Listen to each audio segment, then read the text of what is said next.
부자가 되려면 한 해의 운과 복을 잘 받도록 하는 것이 중요한데요. 그만큼 연초의 시기는 무척 중요합니다. 그 중에서도 다가오는 12일은 정월대보름인데요. 여러분은 보름이 무엇인지 아시나요? 오는 12일 날은 보름 중에서는 으뜸이라고 하는 정월대보름입니다. 물론 많은 분들이 설날과 추석에 비해 정월대보름을 중요시하지 않는 경우가 많은데요. 사실 우리 민족 최대 명절 중 하나인 추석 역시 보름입니다. 추석이 최대 명절이고 그만큼 중요하게 여기는 것처럼 정월대보름 역시 옛날 우리 조상님들도 중요하게 여겨오셨지요. 그러니 오는 12일에는 무조건 하면 금전운에 좋은 것들이 있는데요. 이날을 맞이하여 꼭 지키시고 재물운을 쫓아내는 이러한 것들은 절대 하지 마세요. 그리고 만약 12일에 하기 어렵다면 13일 날이라도 꼭 하세요. 그래야만 올 한 해 여러분에게 운과 복이 다가오고 점점 살아나게 됩니다. 그렇게 되면 내가 원하는 재물운 역시 좋아지겠지요. 뿐만 아니라 오늘 영상에서는 주위에서 쉽게 구할 수 있는 풍수소품을 활용해 재물운이 좋아지는 간단한 방법까지 모두 전해드릴 테니 끝까지 시청해 주세요. 구독과 좋아요, 알림 설정은 큰 힘이 됩니다. 정월대보름에 해야 하는 것 첫 번째. 이날은 이 음식 중에 하나라도 꼭 드세요. 정월대보름은 1년 중에 음기가 가장 강한 날이라고도 하는데요. 특히 올해는 음기가 있는 해이고 역사적으로도 좋지 않은 일들이 일어났던 해입니다. 그만큼 양기를 받기 위해서도 중요하고 음양의 균형을 맞추기 위해 정월대보름이 중요합니다. 그래서 우리 조상님들은 과거 정월대보름날 약밥이나 오곡밥을 드셨던 것인데요. 이것이 현대에 들어와서도 꼭 지키면 좋은 것이 되었습니다. 그러니 여러분 이날은 꼭 약밥이나 오곡밥을 드시도록 하세요. 특히 이렇게 먹는 것은 우리 민족에게 가장 중요한 의미를 지니고 있는데요. 바로 식복과 연관이 있고 이 식복은 재물복과도 이어져 있기 때문입니다. 우리가 먹는 소중한 밥이라는 의미도 가지고 있지만 이것은 밥 중에서 최고라고 여겨졌던 것이어서 한 해 동안 식복이 들어오도록 하며 건강을 비롯하여 번영의 근간을 만들 수 있게 하는 것입니다. 부자가 되기 위해서는 이렇게 근원을 잘 만들어둬야 하는 것인데요. 물론 바쁘고 정신없는 삶 속에 일일이 챙기기 어려울 수 있습니다. 하지만 요즘은 마트나 시장에 가면 정월대보름을 맞이하여 약밥을 판매하는 경우도 많습니다. 그러니 이날 식사 중 한 끼라도 꼭 약밥이나 오곡밥을 드세요. 특히 아침 식사를 할 때 약밥 또는 오곡밥을 드신다면 한 해의 식복을 더욱 크게 만들 수 있습니다. 추가적으로 식사를 하며 반찬을 선택할 때에는 나물 하나를 함께 곁들여 드시면 정말 좋습니다. 정월대보름에 해야 하는 것 두 번째는 반드시 이날은 따뜻한 음식을 드셔야 한다는 것입니다. 이날은 꼭 따뜻하게 새로운 밥과 국, 존중과 대우의 의미가 담긴 음식들, 그리고 사랑이 가득 담긴 음식들을 드시도록 하세요. 특히 찬 음식은 절대 먹지 마셔야 하는데요. 설날을 비롯하여 추석과 입춘과 같은 시기에는 찬 음식을 먹지 않는 것이 원칙입니다. 이것은 정월대보름인 2월 12일과 13일에도 해당되는 이야기입니다. 이때 찬 음식을 먹지 말라고 하면 많은 분들이 말 그대로의 찬 음식을 먹으면 안 되는지 여쭤보시는데요. 여기서 말하는 찬 음식은 전날 먹고 남은 음식이나 식은 음식 또는 날 음식 등을 말하는 것입니다.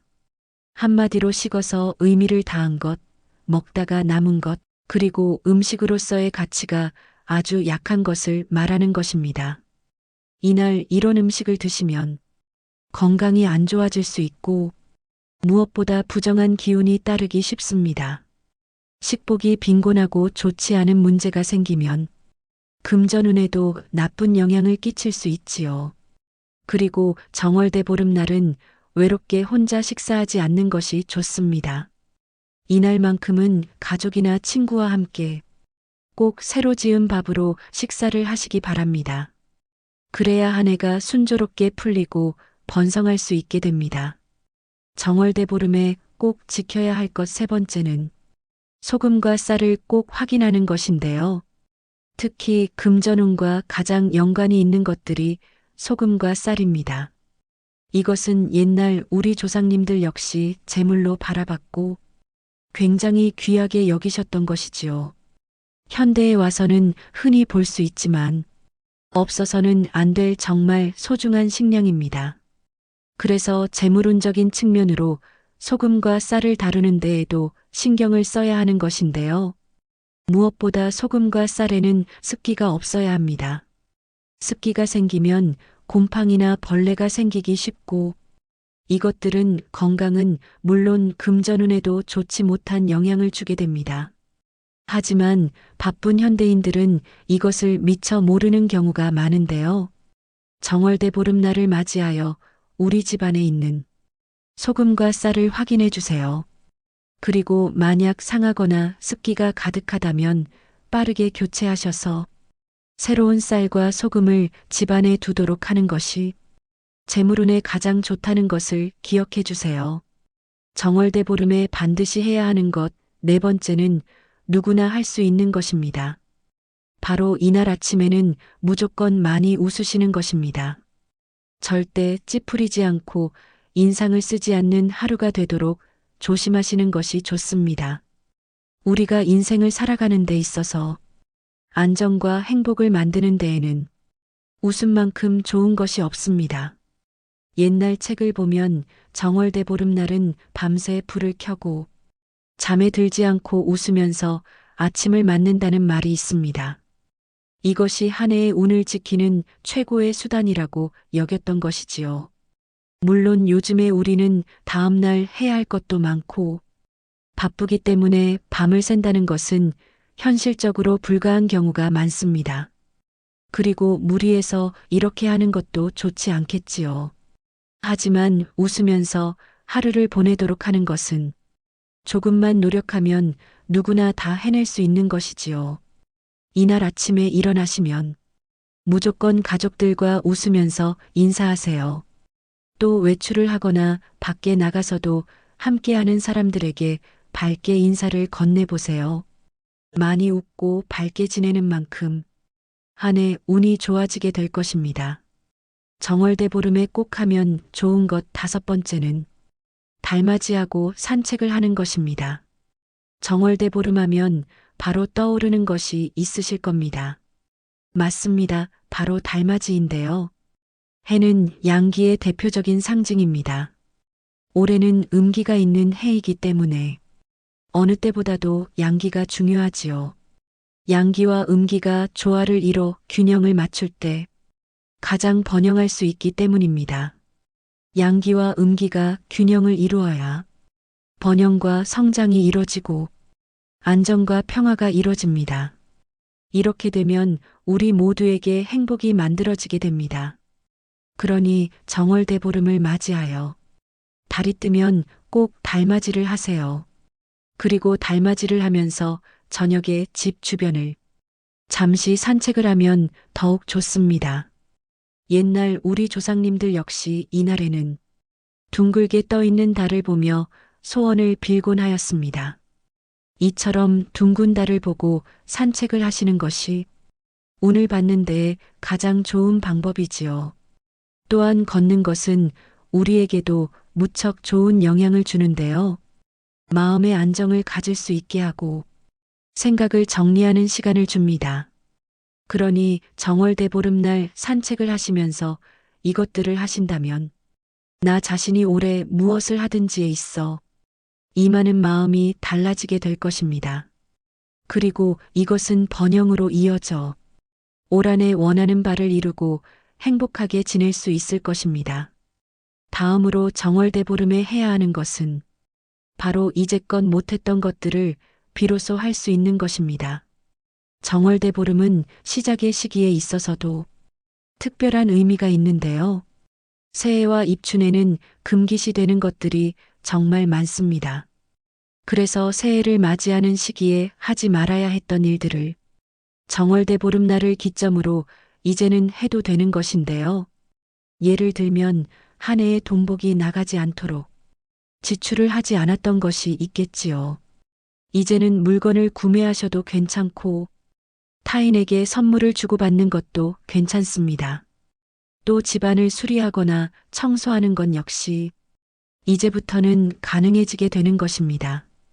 다만 그렇다고 해서 그동안 참아왔던 부정적인 말이나 화를 한 번에 발산하는 일은 절대로 없도록 하세요. 이것은 단지 정초만 그런 것이 아니고 늘 조심을 하셔야 하는 내내 운과 복을 받을 수 있는 것입니다. 그러니 참았다가 한꺼번에 화를 폭발시키는 일만은 하지 않도록 해야 합니다. 마찬가지로 정월대보름날 무조건적으로 절대 하면 안 되는 것도 있는데요. 바로 이날은 절대 불필요한 살생을 하지 않아야 합니다. 예로부터 정월대보름날에는 방생을 하는 경우가 많았습니다. 물론 이것을 날짜를 꼭 지켜야 하지는 않았어도 이 주의의 기간에는 생명을 살려주는 행위를 하였다는 것입니다. 옛날에도 이 정월대보름날은 도축이나 사냥을 하지 않았고 왕궁에서도 최소의 음식들을 먹었습니다. 물론 이것은 과거의 일이지만 현대에 와서도 해당되는 이야기입니다. 무엇보다 불필요한 살생은 절대 하지 마세요. 본래 살생이라는 것은 죄를 짓는 일이고 나의 업보가 되는 일입니다. 그런데 한 해의 운을 받고 그것을 키우기 위해 중요한 이 정월대보름날에 부정한 일을 해서는 절대 좋은 일이 일어나지 않을 것입니다. 대신 이날은 동물들을 살리는 행위를 하면 좋은데요. 밥을 주거나 아픈 동물들을 치료해주는 일도 무척 좋습니다. 또 직접 하기가 어렵다면 동물 관련 단체에 아주 약간이라도 기부하는 것도 정말 좋습니다. 그런가 하면 정월대보름을 맞이하여 집안에 두면 좋은 운을 불러오는 물건들도 있는데요. 주위에서 쉽게 구할 수 있는 이것들로 올 한 해 여러분의 재물운이 가득하셨으면 좋겠습니다. 놓치지 마시고 잘 들어주세요. 먼저 정월대보름을 맞이하여 집안의 풍수소품을 한 번쯤 확인하면 좋은데요. 있다면 확인을 해서 문제가 생긴 부분은 보수해 주시고 새로 드린다면 드리는 것도 좋습니다.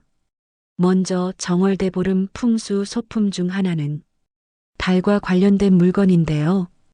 옛날부터 우리 민족에게 보름달은 큰 의미가 있었습니다.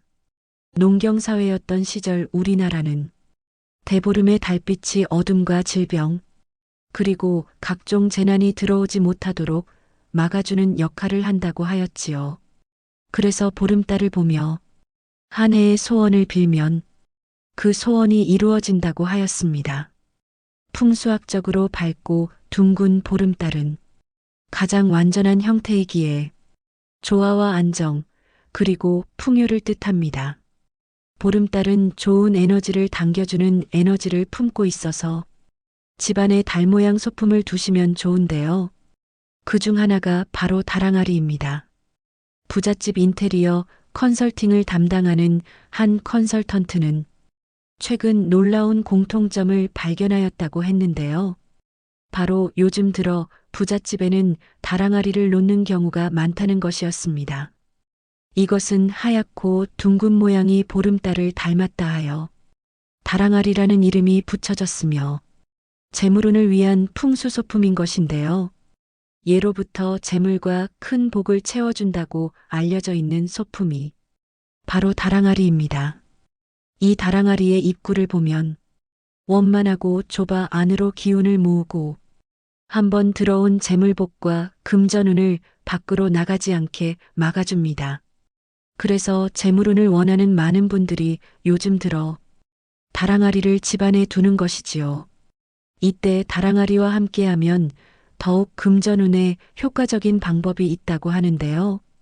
다랑아리를 집안에 두어 인테리어 소품으로 쓰셔도 좋지만 항아리 안에 동전이나 쌀을 넣어두는 것도 좋습니다. 다만 이렇게 직접적인 재물을 뜻하는 물건을 담았을 때에는 사람들 눈에 띄지 않게 보관하시는 것이 좋습니다. 우리가 돈을 보관하는 금고 역시 눈에 띄는 곳에 놓지 않는 것과 비슷합니다. 이때 크기는 상관없으니 작은 다랑아리가 있다면 또는 구매하실 예정이라면 한번 해보시면 좋을 것 같습니다. 어떤 분들은 다랑아리나 달 그림이 그려져 있는 액자를 선물 받았다고 하셨는데요. 이건 역시 재물운에 아주 좋습니다. 이때 이 그림은 거실이나 가게의 벽에 걸어두면 돈이 모이는데 더욱 좋은 영향을 준다고 하니 참고하시면 좋을 것 같습니다. 다랑아리와 마찬가지로 재물운에 좋은 소품이 또 하나 있습니다. 바로 소금단지인데요. 풍수에 관심이 있으신 분들이라면 소금단지를 하나쯤 가지고 계신 분들이 많으실 것입니다. 특히 소금은 나쁜 기운을 정화시키기 때문에 집안의 애군을 막아주는 역할을 하는데요. 현관에 놓으시면 더욱 좋습니다. 그리고 이때 환기가 되는 것이 좋기 때문에 뚜껑을 열어두시는 것이 좋습니다. 소금단지의 경우 따로 사지 않아도 쉽게 만들 수 있는데요. 가정에서 사용하고 있는 일회용 컵이나 일반 컵에 소금을 담아놓는 것도 소금단지의 역할을 합니다. 그리고 이렇게 소금단지를 두셨을 때에 꼭 신경 쓸 부분이 있는데요. 바로 소금이 나쁜 기운을 흡수하였을 때 잘 교체해 주는 것입니다. 일반적으로 소금이 습하거나 상한 느낌이 들었다면 꼭 교체를 해 주셔야 하는데요. 정월대 보름날을 맞이하여 한번 확인해 보고 바꿔주시면 좋습니다.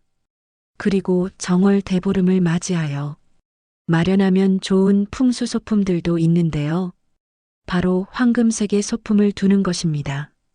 황금색이 어렵다면 노란색이나 따뜻한 계열의 붉은색 소품을 두면 좋습니다. 올해는 을사년으로 청색이 대표적인 색인데요.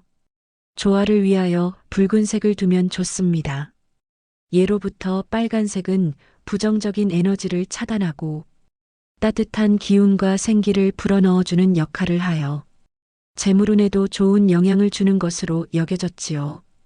또한 노란색과 황금색 소품도 금전운을 부르는데 도움을 주는 색입니다. 예로부터 부와 재물을 상징하는 색이었고 관련된 인테리어 소품에도 황금색이 많이 쓰입니다. 그러니 정월대 보름날을 맞아서 집안의 인테리어 소품을 새로 들이신다면 이런 색을 고려하셔서 마련해 보시는 것이 어떠실까요? 올 한해 여러분의 앞날이 번영하고 풍요로운 나날을 보낼 수 있을 것입니다. 올 한해 여러분에게 금전운이 가득하고 원하시는 바를 모두 이루시길 바랍니다. 오늘 영상이 도움이 되셨다면 주변 분들에게도 서로 공유해 주세요. 함께 나누면 더 큰 복으로 돌아옵니다. 지금까지 인생길잡이였습니다. 구독과 좋아요, 알림 설정은 항상 큰 힘이 됩니다. 감사합니다. 행복하세요.